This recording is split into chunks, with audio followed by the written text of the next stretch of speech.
तो आदाब, नमस्कार, गुड इवनिंग, सत श्री अकाल। एक बार फिर आप तमाम लोगों का स्वागत है क्रांति की कहानी के इस एपिसोड में। उम्मीद है पूरी फैमिली अच्छी होगी, अपना ख्याल रख रही होगी। आज भारतीय महिला टीम ने एशिया कप जीत लिया हरमनप्रीत कौर की कप्तानी में। तो पूरी टीम को बहुत बहुत बधाई। और हमारी मेंस टीम के साथ साथ अब वुमेन्स टीम भी बहुत ताकतवर और मजबूत हो चुकी है। हाल के वक्त के अगर परफॉर्मेंस को देखें आप तो मिताली राज पहले ही संन्यास ले चुकी हैं, एक लंबा वक्त तक क्रिकेट खेला। फिर झूलन गोस्वामी तेज बॉलर, उन्होंने भी रिटायरमेंट लिया। लेकिन अब हरमनप्रीत कौर की कप्तानी में टीम अच्छा कर रही है और बहुत बहुत बधाई पूरी भारतीय महिला टीम को। अब आते हैं आज की कहानी के ऊपर। वैसे कहानी सुनाऊं उससे पहले कई लोगों ने एक मेल लिखा था। पाकिस्तान से खबर आई, वो ये कि एक अस्पताल के छत पर करीब 500 लाशें पड़ी हुई थी। 500 उसके लेके हंगामा हो गया कि ये क्या मामला है। वहाँ के मुख्यमंत्री के एडवाइज़र बाकी लोग पहुँचे, असल में गए थे वो इंस्पेक्शन के लिए और पहुँच गए गलती से छत पर। तो देखा वहाँ तमाम सड़ी सूखी ऐसी लाशें, हड्डियाँ, कंकाल पड़ी हुई। उसके बाद गिनती की गई तो करीब करीब वो 500 के आसपास बैठी। तो अब क्या ये मास मर्डर है, क्या मामला था? लेकिन जब जो रिपोर्ट आ रही है वो ये है कि ये सारी जो लाशें थी ये वहाँ के मेडिकल स्टूडेंट्स की पढ़ाई के लिए रखी गई थी। लोग लाशों के साथ रिसर्च करते हैं उसके लिए। तो उन्होंने बाकी कई लाशों के अंग गायब थे, जैसे दिल, किडनी, ये सारी चीज़ें। तो पता चला कि वो सब पढ़ाई के लिए इस्तेमाल की गई। और बाकी जो लाश है अब वो छत पे पड़ी हुई थी, वो बाकी का जो पार्ट है, चाहे वो हड्डियां हो, खोपड़ी हो, वो भी अब स्टडी के लिए यूज़ होना था, इसलिए छत पे रखा हुआ था। हालांकि इंक्वायरी कमेटी बैठा दी गई है, रिपोर्ट आएगी तो। और वहाँ की सरकार ने कहा है कि इन सभी लोगों को जो पड़ी हुई इन सबको दफनाया जाए, इनकी तदफीन की जाए। तो कुल मिला के यही है कि इसमें कोई फाउल प्ले नहीं है। ये शायद मेडिकल स्टूडेंट्स की, कुछ मेडिकल स्टूडेंट्स ने स्टेटमेंट भी दिया है कि वो इनके स्टडी के काम में आता था। दुनिया के तमाम देशों में ये चीज़ें होती हैं, लावारिस लाश और बाकी जिससे मेडिकल स्टूडेंट्स के लोग पढ़ाई करते हैं।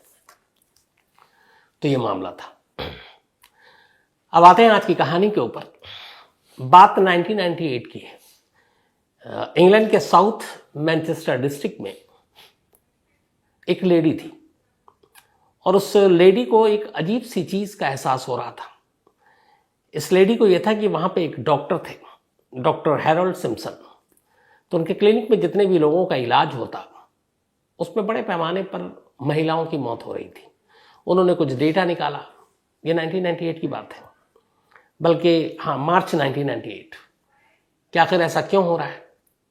फिर ये भी हुआ कि शायद बीमार हो, क्योंकि ज़्यादातर एजेड लेडी थी। लेकिन फिर उन्हें एक चीज़ और नज़र आई। उन्होंने कहा कि क्रेमेशन के लिए बहुत सारे फॉर्म की ज़रूरत पड़ती है। तो जिन डॉक्टर साहब की क्लिनिक है वो डॉक्टर साहब बहुत सारे क्रेमेशन फॉर्म भी ले गए अपना साइन करने के लिए वो। तो उसने कहा कि एक डॉक्टर के पास जब कोई पेशेंट या मरीज़ आता है तो एडवांस में क्रिमिनेशन और इन सारी चीज़ों के फॉर्म्स की ज़रूरत क्यों पड़ती है? उसे शक हुआ। उसने अपने दोस्त से बताया, दोस्त ने पुलिस को बताया। पुलिस ने भी कहा कि चलो जाँच करते हैं। पुलिस ने जाँच की, लेकिन कोई सबूत ऐसा मिला नहीं डॉक्टर के खिलाफ। इस दौरान में एक टैक्सी ड्राइवर भी मिला। टैक्सी ड्राइवर ने भी कहा, जब ये इन्वेस्टिगेशन चल रही, कि उसने इस क्लिनिक में करीब 21 महिलाओं को, जिनकी उम्र ज़्यादा थी, 60 से लेकर 80 के दरमियान, क्लिनिक पे छोड़ा। और जब मैंने छोड़ा तो वो ठीक ठाक थी, अपने पैरों पर चलकर अंदर गई। लेकिन उनमें से एक भी जिंदा बाहर नहीं आई। सभी की मौत की खबर बाद में आई। तो टैक्सी ड्राइवर भी हैरान था कि ऐसा क्यों है। ऐसी कोई बीमारी भी नहीं थी जिसकी वजह से उनकी मौत हो सके, और वो तमाम लोगों की मौत हो गई। पुलिस ने उस पर भी जांच की, लेकिन कोई क्लू, कोई ऐसी चीज़ मिली नहीं। मार्च से अब अप्रैल, मई, जून, 3 महीने बीत गए। 3 महीने के बाद पुलिस भी, अब उसने कहा कि ये सब बकवास है, शक है, डॉक्टर साहब अच्छे इंसान है। तो जांच वांच बंद हो गई थी। 24 जून 1998, 24 जून 1998, एक एक्स मेयर थी वहां की, कैथलीन ग्रुंडी, करीब उम्र 81 साल। खबर आई कि कैथलीन की मौत हो गई उन्हीं के घर पर। अब एक्स मेयर थी, अमीर थी। पुलिस की टीम वहां पहुंचती है कि कोई फॉल प्ले तो नहीं है, कोई इनके साथ कहीं मौत नेचुरल है या कुछ और है। तो पुलिस की टीम घर पहुंची, पूछताछ हुई तो पता चला जो आखिरी शख्स था जो कैथलीन से मिला था वो यही डॉक्टर हैरोल्ड सिम्पसन थे, और वो उनका इलाज कर रहे थे और वही आखिरी बार मिले थे। अब यहाँ पे भी पुलिस को लगा कि चलो, वो बीमार थी, 81 ईयर ओल्ड थी, बुजुर्ग थी, और एक डॉक्टर के नाते वो उनका इलाज कर रहे थे, पहले भी आए थे। उसके बाद इत्तेफाक से वो दिन आखिरी बार देख कर गए, उसके बाद डेथ हो गई। तो इसमें कोई शक की कोई गुंजाइश तो है नहीं। पुलिस लौट गई। लेकिन जब पुलिस लौटी उसके अगले ही दिन पुलिस के पास कैथलीन की बेटी पहुंच जाती है और बेटी जाकर उनसे कहती है कि आप मेरी मदर की डेथ की जांच कीजिए। अच्छा, इस दौरान में ये हुआ कि उसकी मां की लाश दफना दी गई। अब दफना दी गई इधर लाश, अंतिम संस्कार हो चुका, क्रेमेशन हो चुका। अब इसी दौरान में कैथलीन की बेटी को उनका लॉयर ये बताता है कि आपकी मां ने मरने से पहले एक वसीयत छोड़ी है और उस वसीयत में उनकी जो सारी प्रॉपर्टी है उनमें से करीब करीब इंडियन करेंसी में 3.5 करोड़ रुपए की वसीयत डॉक्टर हैरोल्ड सिम्पसन के नाम पर उन्होंने कर दी है। मतलब एक बड़ा हिस्सा उन्होंने डॉक्टर के नाम पे अपनी वसीयत में डाला है। अब बेटी को लगा कि ये कैसे, मेरी माँ एक डॉक्टर जिसको वो ज़माने से भी नहीं जानती, अभी हाल में कुछ दिन ही हुए, 10-15 दिन जब वो बीमार पड़े, उनसे इलाज चल रहा था, तो इन 10-15 दिनों में ऐसा क्या हो गया कि मेरी माँ ने उस डॉक्टर के नाम पे इतनी बड़ी रकम की वसीयत कर दी। तो कैथरीन की बेटी को कुछ डाउट हुआ, उसने पुलिस को इन्फॉर्म किया। उसने कहा कि मुझे डाउट है, पर यह भी डाउट है कि शायद ये वसीयत फेक है। अब पुलिस के पास 2 चीजें थी, एक मां की मौत को लेके एक बेटी शक जता रही है और दूसरा एक वसीयत फेक है और तीसरा वही डॉक्टर रेडार पे है जिसको लेके पहले भी शिकायत हुई थी। अब पुलिस को लगा कि ये बात पुख्ता है तो चलो इसकी जांच करते हैं। सबसे पहले तो पुलिस ने कैथलीन की लाश कब्र से बाहर निकाली और इसके बाद उसे फॉरेंसिक एग्जामिनेशन के लिए भेज दिया। जांच हुई, मौत की वजह सामने आई। उसमें लिखा था कि मौत की वजह अफीम का एक्सेस डोज था। अफीम दी गई थी कैथलीन को और उस अफीम की वजह से उनकी मौत हुई। अब यहां पूछा गया कैथलीन की बेटी से कि क्या आपकी मां ड्रग एडिक्ट थी, ड्रग लेती थी? वो हैरान, उसने कहा मेरी मां ने तो कभी ऐसा नहीं लिया। अब पुलिस को ये लगा कि ये कैसे अफीम, फिर उसमें कुछ चीजें आई जो पता चला कि शायद ये सिरिंज के थ्रू दिया गया, इंजेक्शन के जरिए। अब इंजेक्शन के जरिए कोई डॉक्टर दे सकता है। अब दूसरी शिकायत ये थी कि जो वसीयत है वो फेक है। पुलिस ने अब उस वसीयत की जांच की, तो जब जांच की तो पता चला कि जो वसीयत है वो सच में फेक है और उस वसीयत को बनाया ही डॉक्टर शिपमैन ने। अब कुछ कंप्यूटर और बाकी चीजों के जरिए कुछ सुराग मिले पुलिस के पास, जिससे कंफर्म हो गया कि यह वसीयत कहां से जनरेट हुआ है, तो पुख्ता सबूत था। इन्हीं सब चीजों के बाद पुलिस ने आखिरकार 7 सितंबर 1998, 7 सितंबर 1998 को, यानी कि कैथलीन की मौत के बाद करीब 4 महीने के बाद डॉक्टर हैरोल्ड सिम्पसन को पुलिस गिरफ्तार कर लेती है। इल्जाम कैथलीन की जान लेना और फेक वसीयत बनाना। अब यहां तक पुलिस को यह था कि चलो एक कत्ल का मामला है, एक डॉक्टर ने कत्ल किया है और हो सकता है उसने ये कत्ल इसलिए किया कि ताकि उसकी प्रॉपर्टी हड़प सके, क्योंकि वसीयत इसका सबूत है करीब 3.5 करोड़ रुपए का। तो इस लालच में डॉक्टर साहब ने अपनी एक पेशेंट को मार डाला, ड्रग्स का ओवरडोज देकर इंजेक्शन के थ्रू। मामला छोटा सा था, लेकिन अब जब पुलिस ने केस में चूंकि इतनी सारी चीजें थी और कोर्ट में एक पुख्ता मुकदमा खड़ा करना है, तो अब डॉक्टर हैरोल्ड सिम्पसन के बारे में पूरी कुंडली खंगालनी शुरू की। जब कुंडली खंगालनी शुरू की गई तो फिर एक ऐसी कहानी सामने आई जो ब्रिटेन के इतिहास में इससे पहले किसी ने सुनी भी नहीं और न कभी सुनाई गई और न कभी कोई ऐसा डॉक्टर वहां पैदा हुआ। पता चला कि 1946 में नॉटिंघम में पैदा हुए डॉक्टर शिपमैन अपनी मां से बहुत प्यार करता था, लेकिन जब वो 11 साल की उम्र का था तभी उसकी मां की कैंसर से डेथ हो गई। कैंसर के उस इलाज के लिए उस वक्त वहां पे कुछ ड्रग्स थे जिसमें अफीम का भी इस्तेमाल होता था। दुनिया के कई देशों में अफीम पे पाबंदी है, लेकिन ब्रिटेन वो देश है जहां पर नहीं है। तो वो सारी चीजें उसे याद थी, मां की कैंसर की मौत ने उसे तोड़ दिया। फिर उसने तय किया कि वो डॉक्टर बनेगा, लेकिन जिस तरीके से उसने मां को मरते हुए देखा, उसने ये तय किया कि मैं डॉक्टर तो बनूंगा लेकिन लोगों को बचाने के लिए नहीं बनूंगा, मैं लोगों को मारने के लिए बनूंगा। और फिर इसके बाद इसने पढ़ाई शुरू की, ग्रेजुएशन किया, फिर डॉक्टरी की। डॉक्टरी करने के बाद 1970 में 1970 में इसने अपनी प्रैक्टिस शुरू कर दी। अब प्रैक्टिस शुरू करने के बाद धीरे धीरे ये ठीक ठाक लोगों का इलाज करने लगा। और एक डॉक्टर और एक पेशेंट का रिश्ता ऐसे ही होता है कि लोग भरोसा करते हैं, भगवान मानते हैं।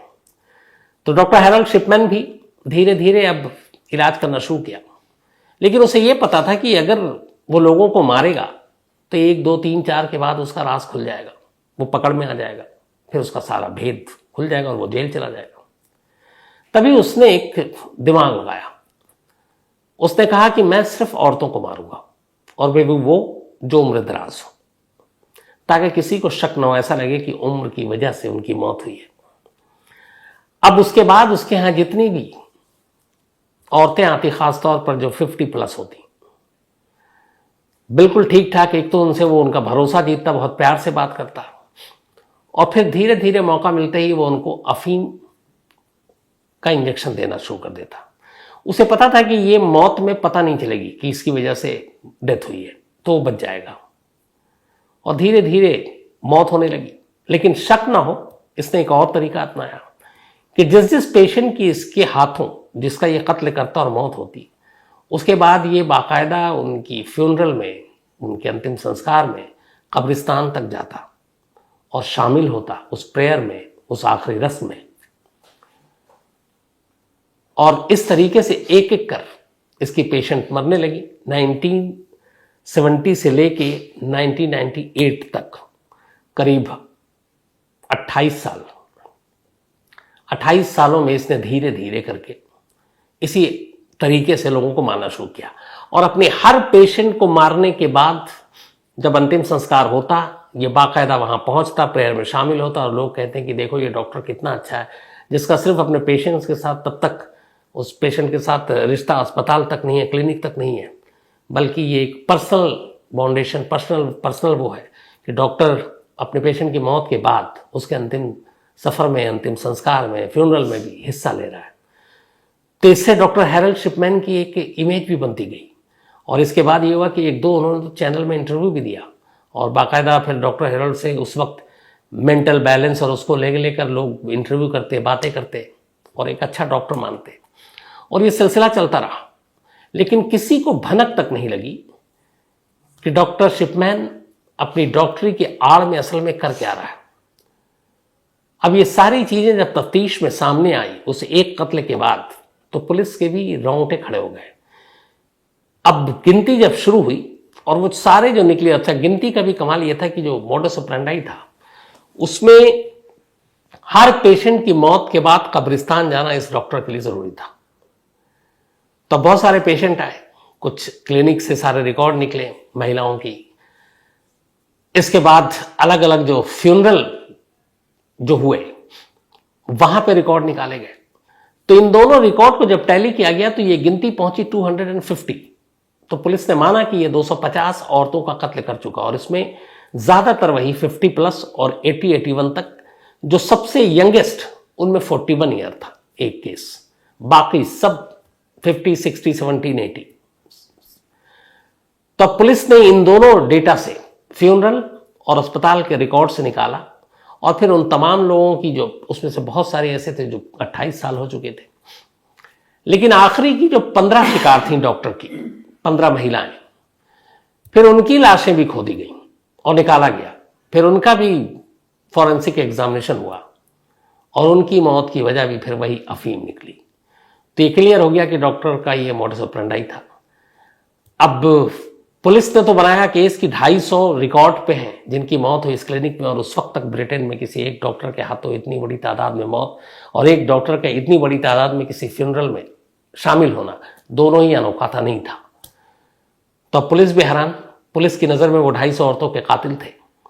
लेकिन 15 और जो निकाले इसके बाद, अब फिर बहुत सारे फैमिली ने कहा कि अब जो होना था हो गया, किस्मत पे उन्होंने मान लिया कि अब हम इसकी इजाज़त नहीं देंगे, तो बाकी लाशें निकाली नहीं गई। और दूसरा, फिर पुलिस को भी लगा कि इस डॉक्टर को कानूनन घेरने के लिए इतने सबूत काफ़ी हैं, तो अब कहाँ कितनी खुदाई, कितनी लाशें निकाली जाए। तो आखिरकार पुलिस ने अदालत के सामने रखा तो 250 औरतों के कत्ल की पूरी कहानी की बात, लेकिन चार्जेस 15 औरतों के कत्ल के लिए लगे। 15 औरतों के कत्ल के लिए चार्ज लगा और इसके बाद अदालत ने डॉक्टर हैरोल्ड को सजा सुनाई, लाइफ इम्प्रिजमेंट, पूरी जिंदगी जेल में। इस दौरान में कोई पेरोल नहीं, कोई रहम नहीं। पहले मैनचेस्टर की जेल में रखा गया, फिर वहां से फ्रैंकलैंड की जेल में रखा गया और फिर वैकफील्ड प्रिजन में रखा गया, वेस्ट यॉर्कशायर में। लेकिन जेल जाने के बाद ये सारा मुकदमा 2001-2 में हो गया था कंप्लीट। 2004 और ये तारीख थी उसके बर्थडे से सिर्फ एक दिन पहले की। 2004 जनवरी का महीना था, 58th बर्थडे था उसका नेक्स्ट डे। उससे एक दिन पहले उसने जेल के अंदर फांसी लगाकर खुदकुशी कर ली। और कहते हैं कि खुदकुशी करने से एक दिन पहले उसने एक जेल स्टाफ से कहा था, 13 जनवरी 2004 को उसने खुदकुशी की थी सुबह 6:20 पर जेल के अंदर फांसी लगाकर। और फांसी लगाने से एक रात पहले उसने एक जेल स्टाफ को कहा था कि वो मरने की सोच रहा है, क्योंकि मरने के बाद हो सकता है उसकी वाइफ को जो है कंपनसेशन मिले एक विडो के तौर पर, जो वहाँ के रूल और रेगुलेशन है, तो उससे उसका जो है घर परिवार चल जाएगा, कम से कम मेरी मौत से उसको इतना फ़ायदा होगा। और इसी के बाद उसने 13 जनवरी 2004 को खुदकुशी कर ली। ब्रिटेन के इतिहास में किसी भी डॉक्टर के हाथों अपने ही पेशेंट के कत्ल का या जान लेने का ये इकलौता मामला है। इसके पहले और इसके बाद कभी ऐसा हुआ नहीं। एक डॉक्टर के ऊपर और एक पेशेंट के कत्ल का इल्ज़ाम लगा था, लेकिन वहाँ पे था कि कुछ पर्सनल रंजिश और दुश्मनी थी। वरना डॉक्टरी की पढ़ाई और डॉक्टर बनना सिर्फ इसलिए कि अपने ही मरीजों की जान लेंगे। क्यों? क्योंकि उसकी माँ जिस तरीके से तड़प तड़प कर मरी, वो उसके दिल में बैठा और फिर उसने कहा कि मैं ऐसी तमाम औरतों को मारूंगा।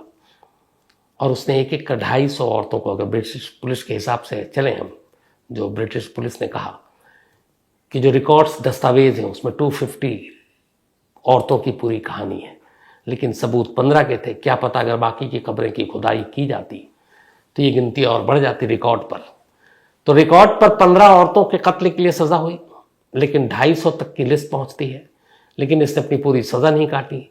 जेल जाने के करीब 6 साल के अंदर अंदर इसने जेल में फांसी लगाकर खुदकुशी कर ली। तो ये थी कहानी ब्रिटिश हिस्ट्री के सबसे खूंखार सीरियल किलर डॉक्टर की, डॉक्टर हैरोल्ड सिम्पसन। तो कहानी का सिलसिला यहीं पे खत्म, लेकिन अपना सिलसिला आके आज लक्ष्मी चापागाई, इनका जन्मदिन है, तो हैप्पी बर्थडे लक्ष्मी जी। और ये केदार चापागाई जी की पत्नी है और ये नेपाल से हैं, लेकिन फिलहाल साउथ कोरिया में। दीपक नरवाल, इनका भी आज जन्मदिन है, तो हैप्पी बर्थडे दीपक, गोहाना से। साथ ही रियाजुल हक, इनका भी आज जन्मदिन है, ये असम से हैं, तो हैप्पी बर्थडे रियाजुल हक। आस्था का भी आज बर्थडे है, तो हैप्पी बर्थडे आस्था, और रौनक राय ने भेजा है। सुनील अशोक आगले, इनका भी आज जन्मदिन है, हैप्पी बर्थडे सुनील भाई, ये आर्मी में है। और इनके दोस्त दीपक गरवारे ने भेजा है। किशन पटेल दिशा, इनका भी आज जन्मदिन है, तो हैप्पी बर्थडे किशन साहब। और भवानी सिंह ने भेजा है। सरोज, इनका भी आज बर्थडे है, तो हैप्पी बर्थडे सरोज। और कुलदीप परिहार जी ने भेजा, उनकी बहन है ये। मुकेश यादव का भी आज जन्मदिन है, हैप्पी बर्थडे मुकेश साहब, और ये कुवैत से हैं। इसके अलावा दिव्यांशी राठौर, इनका भी आज जन्मदिन है, तो हैप्पी बर्थडे दिव्यांशी। और ये किशन सिंह राठौर की बेटियां हैं। डॉक्टर जानवी मकवाना का भी आज जन्मदिन है, तो हैप्पी बर्थडे डॉक्टर जानवी जी। और ये रवि कुमार मकवाना की बेटी हैं। साथ ही शकील खान ने कहानी की फरमाइश की है, मणि रमन ने कहानी की फरमाइश की है। साई एंड शौर्या, सॉरी मैं विश करने में आप दोनों का नाम भूल गया था, लेकिन थैंक यू सो मच, और सॉरी भी। Ratan Vishwakarma, thank you so much आपके मेल के लिए। इसके अलावा डोंडा मोरांग, 500 जो पाकिस्तान में लाशें मिली थी, उन्होंने इस पे भी कहा था, तो मैंने आपको शुरू में बताया। सुदीप बोदार ने कहानी की फरमाइश की है, बल्कि संदीप बोदार। साथ ही Shakeel Ansari, thank you so much. Satveer Dhillon.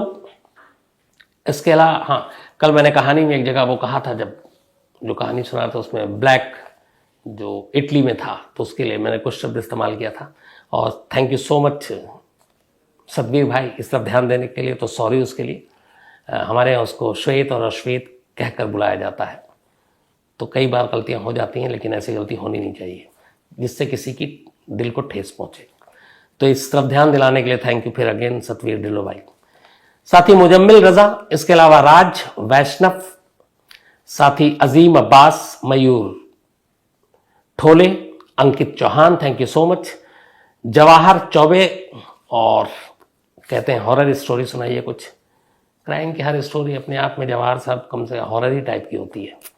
इसके अलावा विशाल पाल एक कहानी की इन्होंने फरमाइश की है। तो आज कहानी में इतना ही। कल सैटरडे है और परसों मंडे, बल्कि कल संडे है, सॉरी। तो सब कुछ ठीक रहा तो छुट्टी, मंडे को मुलाकात होगी। और next week T20 world cup की शुरुआत भी हो रही है। और नेक्स्ट संडे जो कल के बाद है, इंडिया पाकिस्तान का पहला मैच, और उसके अगले ही दिन मंडे को दिवाली है। तो 23 अक्टूबर को इंडिया पाकिस्तान का वर्ल्ड कप का पहला मुकाबला और 24 को दिवाली। तो उम्मीद यही है कि दिवाली धमाका हो, संडे को हम मैच जीतें और उसके बाद वर्ल्ड कप T20 का पूरा मज़ा लें। तो एक बड़ा मुकाबला है, नवंबर तक चलेगा। अगले 1-2 महीने बड़े अच्छे होने वाले हैं। इसके बाद जैसे ही वर्ल्ड कप खत्म होगा तो नवंबर में फिर फीफा वर्ल्ड कप शुरू होने जा रहा है, फुटबॉल का सबसे बड़ा मेला, और वो इस बार कतर में है। तो स्पोर्ट्स के शौकीन लोगों के लिए बहुत अच्छा है। मौसम भी अब ठीक हो रहा है तो मैच देखने में भी मज़ा आएगा। तो आज कहानी में इतना ही। मुलाकात होगी अब आपसे मंडे को किसी नई कहानी के साथ। तब तक अपना ख्याल रखिएगा। Thank you very much.